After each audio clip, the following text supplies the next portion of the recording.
السلام علیکم۔ آج میں آپ کو حضرت ہود علیہ السلام کا قصہ سناؤں گی۔ حضرت ہود علیہ السلام کا ذکر سورۃ الاعراف، سورۃ الہود اور سورۃ الشعراء میں آتا ہے۔ حضرت ہود کا تعلق عرب کے قبیلے عاد سے تھا، جو سمندر کے کنارے آباد تھا۔ یہاں ریت کے بڑے بڑے ٹیلے اور بلند و بالا پہاڑ تھے۔ یہ لوگ جسمانی اعتبار سے دراز قامت اور کڑیل جوان اور مضبوط جسم کے مالک تھے۔ دنیا میں ان کا کوئی ثانی نہیں تھا۔ انہوں نے پہاڑ تراش کر خوبصورت محلات تعمیر کر رکھے تھے۔ ان کی سرزمین نہایت سرسبز تھی، جس میں ہر قسم کے باغات آراستہ تھے۔ انہیں قرآن مجید میں احقاف کے نام سے یاد کیا جاتا ہے۔ احقاف ریت کے بڑے بڑے ٹیلوں کو کہا جاتا ہے، جو عرب کے جنوب مغربی حصہ میں واقع تھے۔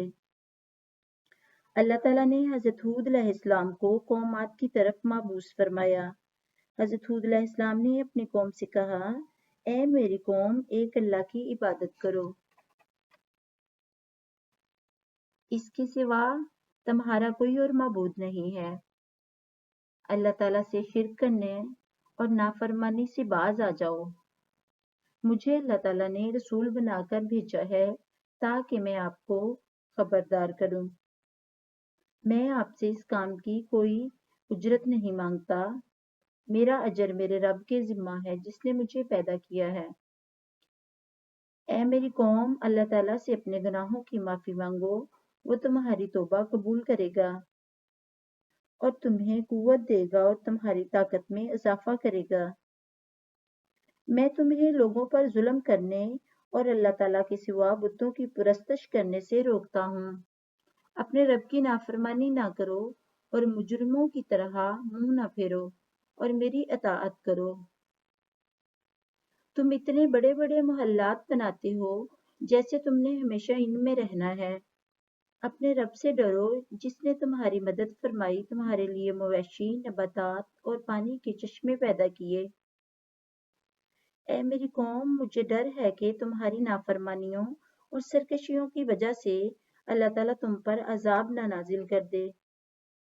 قوم عاد کے سرداروں نے حضرت ہود علیہ السلام کی دعوت کے جواب میں کہا، بے شک ہم تمہیں حماقت میں مبتلا سمجھتے ہیں اور بے شک ہم تمہیں جھوٹوں میں سے سمجھتے ہیں۔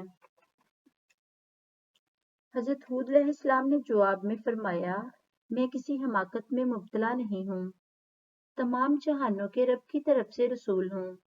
اللہ تعالیٰ کی نعمتیں یاد کرو اور تم کامیاب ہو جاؤ گے۔ قوم عاد نے کہا، کیا تم ہمارے پاس اس لیے آئے ہو کہ ہم اللہ تعالیٰ کی عبادت کریں اور ہم انہیں چھوڑ دیں جن کی عبادت ہمارے باپ دادا کرتے آئے ہیں؟ لہٰذا تم ہم پر وہ عذاب لے آؤ جس سے تم ہمیں ڈراتے ہو، اگر تم سچوں میں سے ہو۔